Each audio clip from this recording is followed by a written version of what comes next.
beloved Boss Mike Cervera.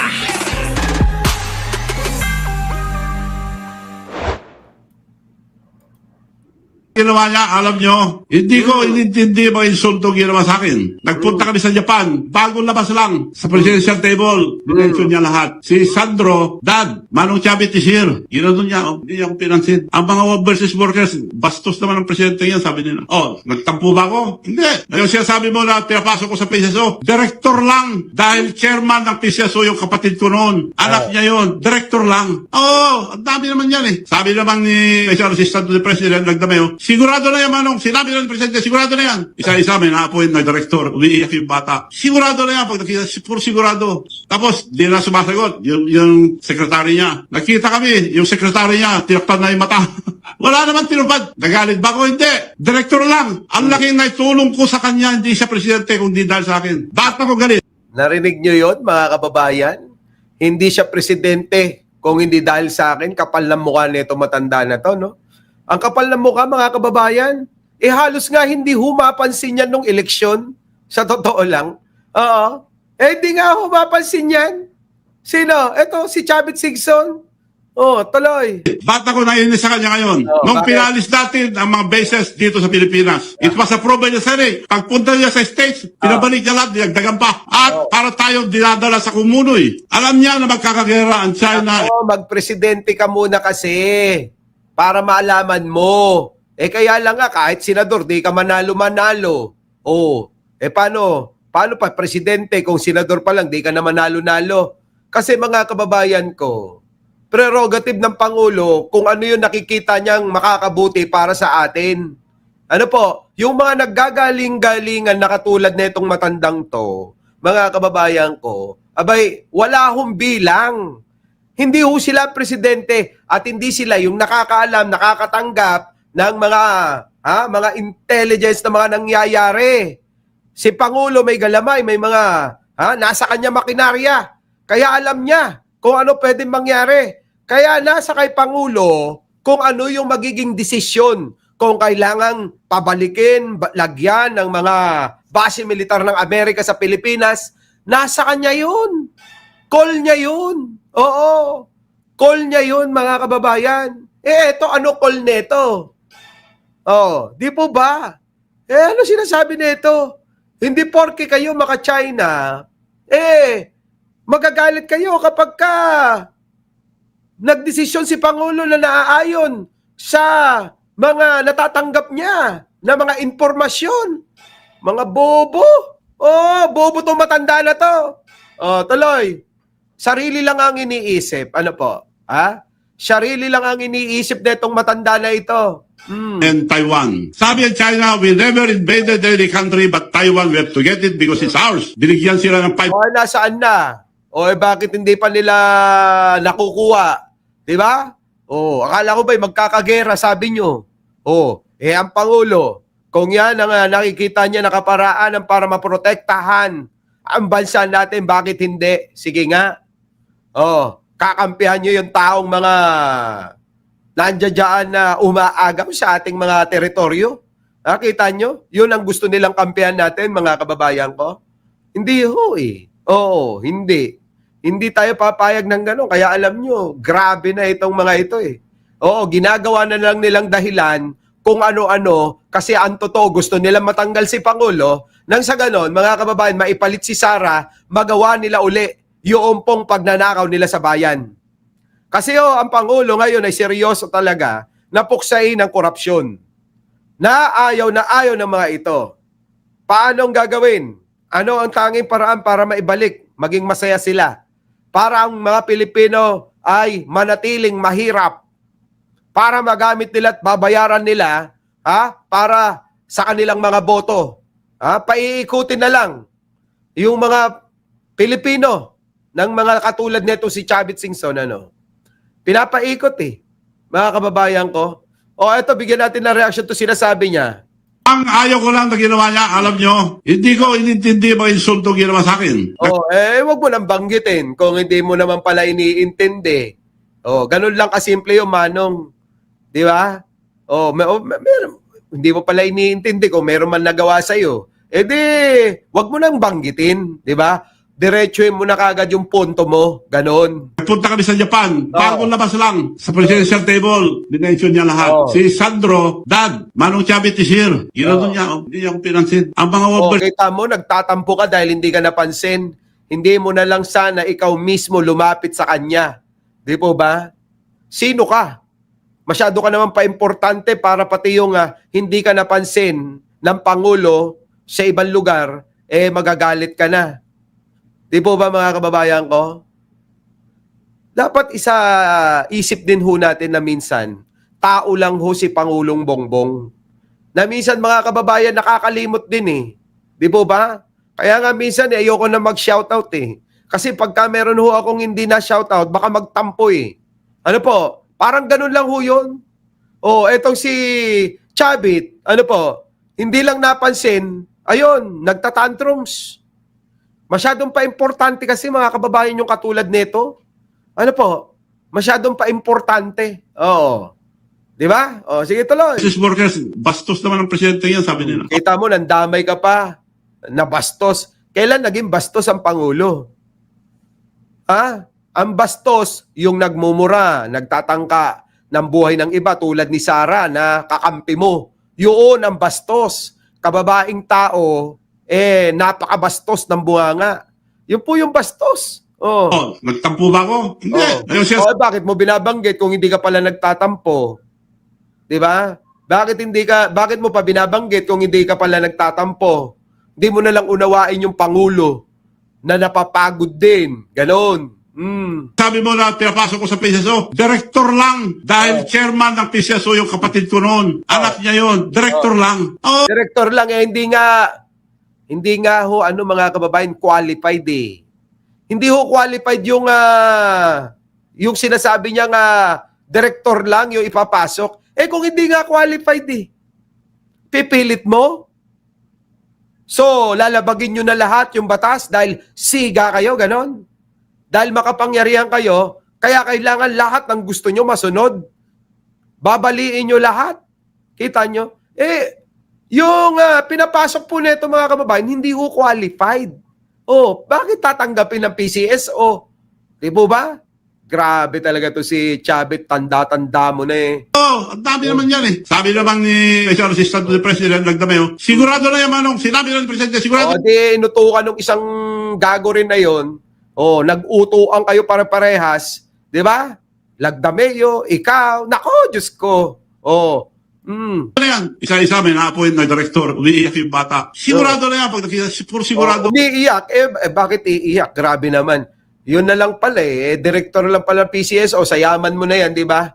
Bakit hindi mo na lang bigyan ng isang trabahuin sa kampanya mo? Ang dami-dami. Di po ba mga kababayan? Bakit ba ang tanong? Pinagpipilitan nyo yung mga sarili nyo makapasok sa gobyerno.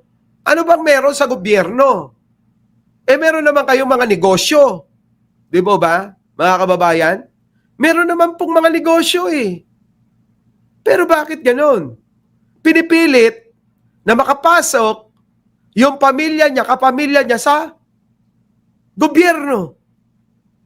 Hindi pa ho nagkasya sa dami-dami ho, 50 mahigit na mga ipinasok neto sa gobyerno.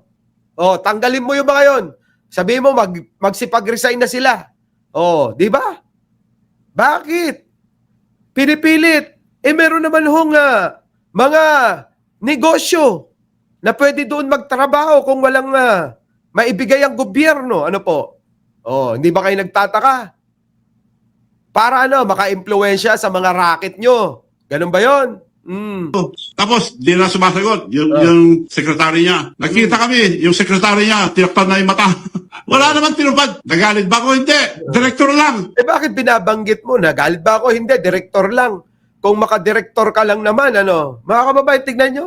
Direktor lang. Ipapasok ko. Diba? Yung pamangking ko, ipapasok ko. Ipasok mo sa kumpanya mo. Hindi dyan, ipinipilit nyo. Di po ba mga kababayan ko? Bakit? Di ba kayo nagtataka? Ha? Sumbongero. Wala eh. Di ba? Napakadaling unawain ho eh. Bakit nila pinipilit yan eh? Yan sa gobyerno na yan eh.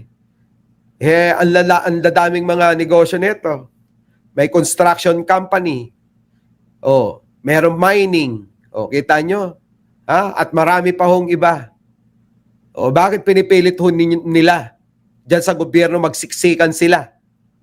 Anong meron? Mga kababayan ko. Anong meron? Ang laki na itulong ko sa kanya, hindi siya presidente, kundi dahil sa akin. Kita nyo mga kababayan ko? Ang laki ng naitulong ko sa kanya, hindi siya magiging presidente kung hindi dahil sa akin. Kapal talaga ng mukha nito, matanda na to. Sobrang kapal ng mukha, ano? Pero may magiging presidente. Hoy, sumabit ka lang kay presidente. Sumabit ka lang kay Pangulong Bongbong Marcos noon, baka nakalimutan mo. Marami kayong sabitan nung nakita nyo na malakas si Apo Bongbong. Ang dami nilang nagsabitan, mga kababayan. Ano po? Dami rin nga mga vlogger na sumabit dyan eh. Kay Pangulong Bongbong noong pong talagang kita nila na hindi na humaawat yung pagsuporta ng tao sa kanya nung eleksyon eh. So ano pinagsasabi nitong matanda na ito? Abay, mga kababayan ko, pag-isipan nyo.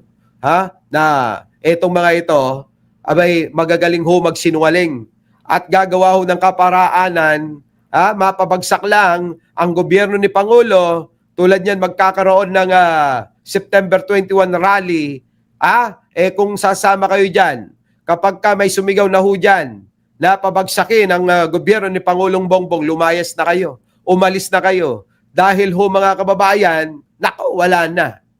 Wala na. Hindi na ho magiging maganda yung pong magiging resulta ng rally na yan. Maglilikha na ho ng kaguluhan. Kita nyo naman yung karamihan ng mga nananawagan. Hindi namin intensyon na pabagsakin ang administrasyon ni Pangulong Bongbong Marcos Pero ho mga kababayan, yung mga oportunista na manggagamit katulad netong matanda, mga kababayan, ay sigurado gagamitin nila yung pagkakataon. Ano po? Gagamitin nila yung pagkakataon na makakuha ng puntos para mapabagsak si Pangulo. Mga kababayan ko, tindi lang mukha nitong matanda na to. Ba't ako galit? Ba't ako nainis sa kanya ngayon? Nung pinalis natin ang mga bases dito sa Pilipinas, it was approved by the Senate. Pagpunta niya sa States, pinabalik niya lahat, dinagdagan pa. At para Kita nyo, ano niya yun? Prerogative ni Pangulo yun. Kung si Pangulo ay pabalikin lahat, kung si Pangulo ay punuin niya ng base militar ang Pilipinas, wala tayong magagawa doon. Wala tayong magagawa kundi suportahan. Ganun. Kayo, dahil kayo may mga negosyo na iniingatan, ayan, mga kababayan ko. Kaya sila nagkakaganyan. So, yan ba'y matatawag ho na para sila sa bayan? Hindi ho eh. Kung hindi, para lang ho sa interest nila. Yung interest lang ho nila ang mahalaga. Hindi ho yung interest ng taong bayan. Kasi kung talagang itong mga ito, ay yung interest natin ang mahalaga sa kanila, mga kababayan ko, sana, sinuportahan na lang ho nila yung pong nais ni Pangulo na mawakasan na ang korupsyon. Ano po? Hindi ho eh. Kahit Makabayan Black nagsabi, hindi PBBM resign ang rally nila. Kung hindi, nakawan sa flood control. Ayan na nga, buti pa nga ito eh. Dahil mga sumusuporta saan? Sa panawagan ni Pangulong Bongbong Marcos eh. Malawak ang korupsyon, ganun din ang marami pang sasama sa rally September 21. Mas okay na siguro na mga kababayan, wag na lang pumunta. Ano po? Taloy. Tayong dinadala sa kumunoy. Alam niya na magkakagera ang China and Taiwan. Sabi ng China, we never invaded any. Ang galing mag-divert ng mga ito sa totoong nangyayari, no? Ayan mga kababayan, no? Nakaraan pa yan eh. Yung kwento mo na yan, Manong, late ka na. Yung kwento mo na yan, panahon pa, 2022 pa yan. Kauupo pa lang ni Pangulong Bongbong Marcos, abay, kwento na yan, late ka na. Hindi ka ba makamove on dyan, tapos na. Hindi na ngayon ang issue. Yan, panis na yan eh. Di ba? Hindi na yan yung issue ngayon. Ang issue ngayon, panagutin lahat ang mga politiko, ang mga magnanakaw sa bayan. Kita nyo? Yan ang panawagan ngayon ni Pangulo. At kahit si Pangulo ay nananawagan na karapatan nating mga Pilipino ang magalit, ipakita ang gigil sa mga magnanakaw. Yan ang bilin ni Pangulo. Di po ba? Wala eh. Hindi pa rin move on itong matanda na ito eh. Alam nyo ito, style ho ito para ma-divert yung totoong issue. Kasi ang Pangulong Bongbong Marcos, uulitin ko lang abay, bulusok na paakyat, pataas ang tiwala ng taong bayan. Kaya ganyan yung mga yan. Gusto nilang i-divert para hilahin si Pangulo. Siraan si Pangulo. Wag pagkatiwalaan si Pangulo. Ganun ho eh. Ganun ho yung mga ginagawa nila ngayon eh. Tingnan nyo yung mga nagrarally sa EDSA. Ano ang mga sinisigaw, mga kababayan? Hindi ba? Ang sinisigaw pabagsakin. Sumama kayo, paano kami sasama sa mga panawagang ganyan na pabagsakin ng gobyerno? Nakikita naman ho natin na maayos, Pero yung mga DDS, mga kababayan, ang gigigil na ho Kulang na lang ho, mga kababayan, sa isang araw maging zombie na sila. Hindi na yata nakakatulog, mga kababayan, sa kakaisip ng ipapanira. Ano po? Wala na ho yata sila maisip na iba. Paulit-ulit lang ho sila sabi nila. Kulang na lang talaga. Maging zombie lahat yung mga yan. Tignan nyo yung mga itsura, mga kababayan. Nanlalaki na yung mga mata. Di ba? Yung isa naman, mga kababayan, nanlalaki pa rin yung tiyan. Butsyog na ho mga kababayan. Sino? Si Celes. Sino? Yung tagapagsalita ni Sara. Mga kababayan, hindi na ako kumakain. Hindi na kakakain.